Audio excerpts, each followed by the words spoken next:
Today we're going to do a walkthrough of both the cabins, both the Big Bertha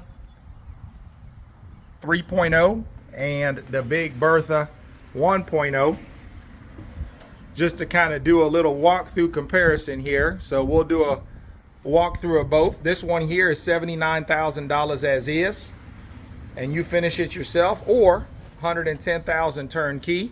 This one here is $175,000 fully turnkey, move-in ready, and we don't offer this one as a shell. This is just offered turnkey. This one we offer as a shell for, again, $79,900, or fully turnkey for $110,000. So let's see, where should we start? We'll start with this one, and then we'll walk over and walk through the 3.0 so you guys can do kind of like a side-by-side comparison. I've never done a video like this before, so let's try it out and see how it goes, okay?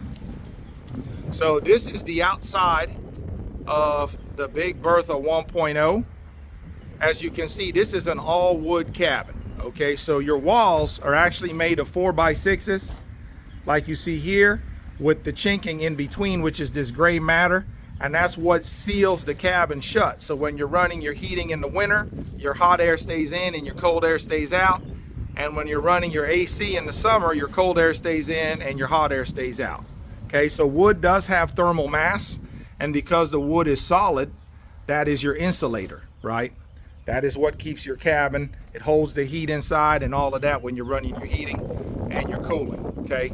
So this is truly an all wood rustic cabin. So if you're wanting that rustic lifestyle, then this is the cabin for you. Now, let's say you're wanting the cabin look and feel, but you're wanting something more modern that already has a more traditional insulation in it, then that's this cabin here, which is the Big Bertha 3.0. As you can see here, this has a D-log siding, pine siding, but behind of this is your 2x6 framing like a regular house, and then you got your tongue and groove pine on the inside. So let me show you what I'm talking about real quick. So you got your D-log siding here, right? But when you walk inside, you got your pine. See, you got your tongue and groove pine over here. Behind this pine wall, your knotty pine wall, is your 2x6s framed just like any other house, okay? So you can stuff that wall full of your more traditional insulation like fiberglass insulation, wool, or spray foam insulation, okay? And we can build this one to code for any state that you're located in, right? We can make sure that if you say live in Colorado and you got to have R22 insulation in the walls and R30 in the ceilings, we can accommodate that, okay? So keep that in mind. This one here can be built to code. Now, don't get me wrong, the rustic one can also be built to code as well, but you're going to be more limited because of that 4x6 wall, right? So this 4x6 wall might limit you a little bit. If they said you got to have R30 in the walls in Colorado, well, this might not cut the mustard because this has about an R14, R15 rating, right? But if you're, say, live in a warmer state where it doesn't drop well below zero and stuff like that, you're maybe down south in Georgia or Alabama and you got real lax code, then a lot of people buy, actually, we sell a ton of these. I would say the state we sell the most of these in is Illinois. For some reason, we sell a ton of these rustic cabins in Illinois, Kentucky, Indiana, Tennessee, this area out here where we're at. Now, we've sold some North Dakota, South Dakota, areas like that. I've sold a couple in Texas. I've actually sold 2 now in Florida. So, I mean, we can sell them in different places, but those places tend to be more rural and where the code is more lax. Whereas the places we're selling this one into, code is very strict, right? And so we got to build them to meet your code for your county. Because if we don't meet the code, then you won't get your certificate of occupancy, right? So we want to make sure that we got both the options. If we need to build it to code, we can do the 3.0. If we don't need to build it to code and you just want something well built by the old school Amish, right, but not built to code necessarily, then the rustic cabin is for you. So we got both options, okay? We got both options. This one outsells this one about 10 to 1. So again, because of the price point, because there's a lot of rural areas out there, and because we do have A lot of the people who watch my content are more into rustic than they are into modern. But some people want this one, but can't get it because their code won't allow it. So then they got to get this one. Now remember, another option we can do is you can get this one built to the same standards of this one. So basically a modernized Big Bertha 1.0 or 2.0, we can take this one and build it with 2x6 walls so that it can meet code. So that's something a lot of y'all don't know. I've never talked about that before, but we've actually built a handful of these that look more like this, but there's just this size and these dimensions. So a lot of people don't know that we can do that, but we can. So if you're interested and you love this design, but you want it built up to code like this one, just give us a call and we can make that happen. And quote that to build this one to code if you fall in love with the 1.0, but it's got to meet code. So just keep that in mind as well, that is something that we can do. Okay. One of the things people really like about this one, obviously, is all the hand craftsmanship that goes into it. For example, look at those doors, right? Those are wooden screen doors, hand crafted by the Amish, right? That's just not something you're going to see every day. That's a one of one, right? So that's a one of one that the Amish built. They built this wooden screen system. It's a panelized screen system that actually comes out for transportation and goes back in when the cabin gets to your property. Obviously, super cool screen porch, right? And again, it comes with the porch swing.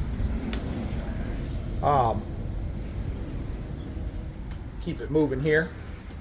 You go inside this one, you'll notice it is extremely rustic. The Amish actually use nails, as you can see here, to nail down the knotty pine floor. Big old 8-inch nails. And as you can see, this is all very rustic, but the windows are double pane, right? Double pane, vinyl, easy clean windows. So again, you kind of got the best of both worlds where the cabin is rustic, but you got the modern day amenities to kind of keep the cabin cozy for you as well, just like any other home, okay?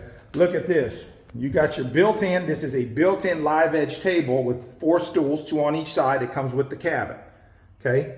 Now you're welcome to take that out if you don't like it, but most people love that little live edge table and they opt in for it. But again, if you want to keep the flow of the cabin open, then you can have us take that out and that'll open up the flow a little bit, okay?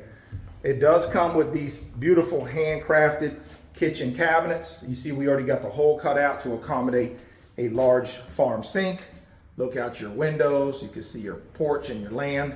You already got a spot here for a regulation size refrigerator. You got your stove that's gonna go over here. And again, behind door number 1 is where most folks will put their laundry room / pantry. Behind door number 2 right here is where most folks will put their tub, toilet, and sink, so your downstairs bathroom. And behind door number 3, which is underneath these stairs, let me show you what that looks like. Step back a little bit. There's your back door, by the way. Behind door number 3, this is where most folks will put on that wall their 200 amp electric panel, okay? So again, let me just kind of step around here, shut this front door so y'all can see what this looks like in the living room. Living room, you got 1, 2, 3, 4, 5 windows, and then of course the doors got the windows in them. So a lot of natural light coming in here. And look at those beautiful floors, guys. Isn't that pretty? So let's go upstairs and show you what the upstairs looks like. Then we'll go over to the 3.0 cabin. That way y'all can kind of do a side-by-side comparison, okay? So going upstairs, I like to go about halfway upstairs. There goes my phone. And show you all this kind of catwalk that connects the one bedroom to the other bedroom. Okay, notice that this bedroom, we got it walled off for privacy, and this bedroom we do not. Now, why would we do that? Well, we did that on this model, because this is a sales lot model, just to show y'all you have the option to either keep the bedrooms open up here, or keep them closed, or do like what we did and keep one closed and one open. So we do that on purpose, just to show y'all you have options. Okay, look at these beautiful spindle rails, all handcrafted by the Amish. You come upstairs, and again, Up here, I love talking about my height because I'm 6'6". I'm a tall fella, almost 6'7". 6'7". And my height, as tall as I am, I'm nowhere near hitting the top of this roof. So lots of livable, usable space up here.